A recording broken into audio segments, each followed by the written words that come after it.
I, of my own free will and accord, in the presence of God and of these witnesses, do hereby solemnly declare that the principles of this fraternity, as they have been explained to me, accord entirely with my own views.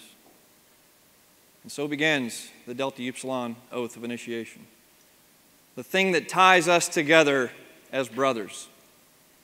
We were asked to speak today on something that we're passionate about. And sure, I'm passionate about a lot of things. But the one thing that I'm most passionate about, especially this weekend, I'm passionate about my fraternity. During my undergraduate days, we were taught to live by this mantra, live your oath. We were taught to be a human embodiment of the DU oath because we promised that we would. You recall when the master is doing the ritual and right before he delivers the oath to the candidates, you remember the line that he says? He says, "The pledges I now propose to you, you must take upon your word of honor to hold them sacred and inviolable forever." What does inviolable mean? Inviolable means that which must not be transgressed, that which is impregnable in assault or trespass. In a word, it means invincible. We promised to hold our oath sacred and inviolable forever. So our character is on the line, gentlemen. You know, our oath is easily overlooked because a lot of people don't even realize what's really in the oath, because when we recited our oath for the first time, we were probably concentrating so hard on making sure that we recited it properly back to the master as we were doing this volley back and forth that we weren't really listening to what we were promising. So let me remind us all what we promised. We believe in the principles of Delta Upsilon. We promised that we would strive to perfect ourselves morally, intellectually, and socially, and endeavoring towards others to act towards others according to that high standard of conduct required by the fraternity. We promised to be loyal to Delta Upsilon and to its chapters, which means everybody included within. We promised that we would abide by their rules, fulfill our obligations to them faithfully, and use all honorable means to promote their interests.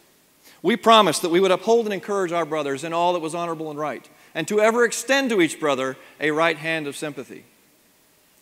We made a promise to the men that were standing next to us when we made this oath. We made a promise to the men sitting next to us right now. We made a promise to our chapter members. We made a promise to our alumni.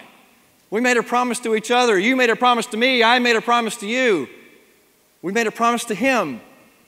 We made a promise to 70,000 living DUs across the United States and Canada whom we've never met.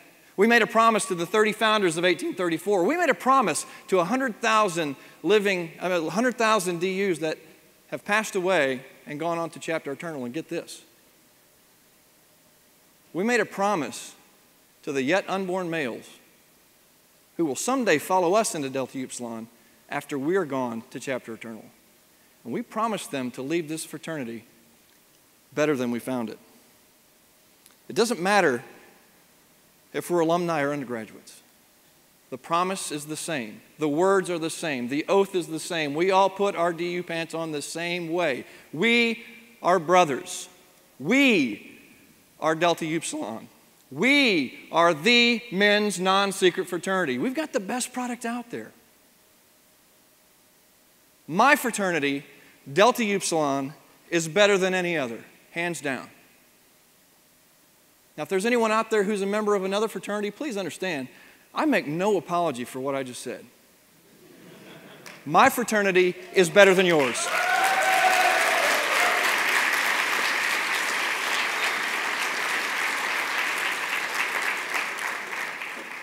Now, if when I said that, the hair on the back of your neck stood up a little bit, that's good. Because that means if you were up here speaking on behalf of your fraternity, you would say the same thing. Because you believe in your fraternity, you believe in your oath, you believe in your promise. And that's what this is about. Believing in your promise, this oath. How many of you have ever been in a situation in your chapter where you've had a tough decision, a challenging decision that you would have to make? How many of you ever had a disagreement with a brother in your chapter? And if your hand's not up, think back to any one of your last chapter meetings and then go ahead and raise your hand. Right? It's going to happen, right? It's inevitable. Undoubtedly that we're going to be put in a situation where we have to rectify it through conflict resolution. But brothers, I encourage you, whenever you're in a situation like that, don't go running to your chapter bylaws and constitution to see how to fix it. Go back, reread your oath, and I promise you that the answers to the problems that you're looking for are contained within those simple 206 words. You will find the answers to what you're looking for every single time. That oath is our law. It's a supreme law. It's the only thing, if you think about it and really dig deep, it's the only thing that really and truly supersedes our fraternity's bylaws and constitution. It's the thing that connects us. It's the thing that guides us as men.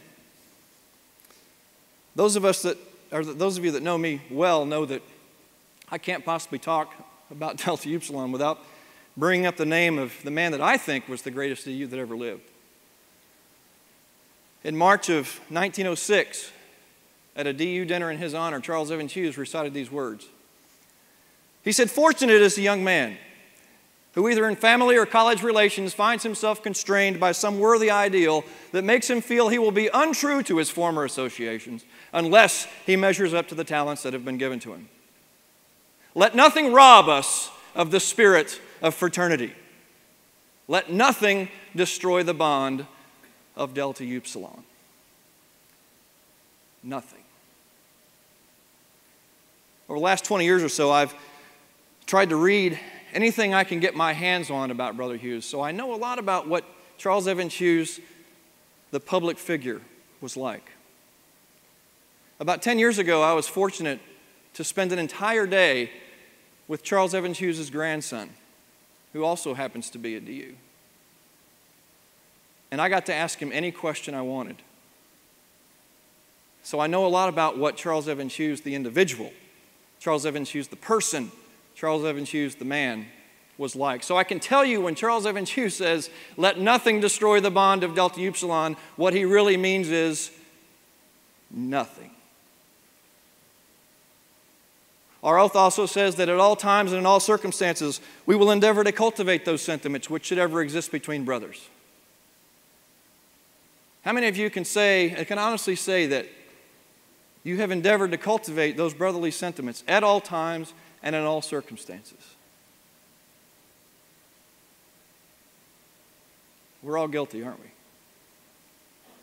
Because we forget sometimes that we are supposed to be holding our oath sacred and inviolable forever. What do you think Charles Evans Hughes meant when he wrote "at all times and in all circumstances"?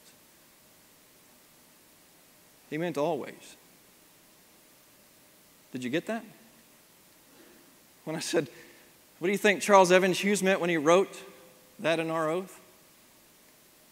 It's a little known fact, but a proven one, that the primary author of our fraternity's ritual and our oath of initiation was Charles Evans Hughes at the height of his involvement in the late 1800s. So now it's really no secret as to why I admire the man so much, because the words that he wrote down, the words that are still in use today, are the ones that tie us together. That oath is our bond. Let nothing destroy the bond of Delta Upsilon. Nothing destroy the bond of Delta Upsilon. Our oath is our bond. So therefore, let nothing destroy our oath. Brothers, I encourage you for the rest of this weekend and beyond, I encourage us all to call each other brother, to care for each other, to care about each other, to respect one another, to live our oath, and to always endeavor to cultivate those sentiments which should ever exist between us. Thank you very much. Takai Upathet.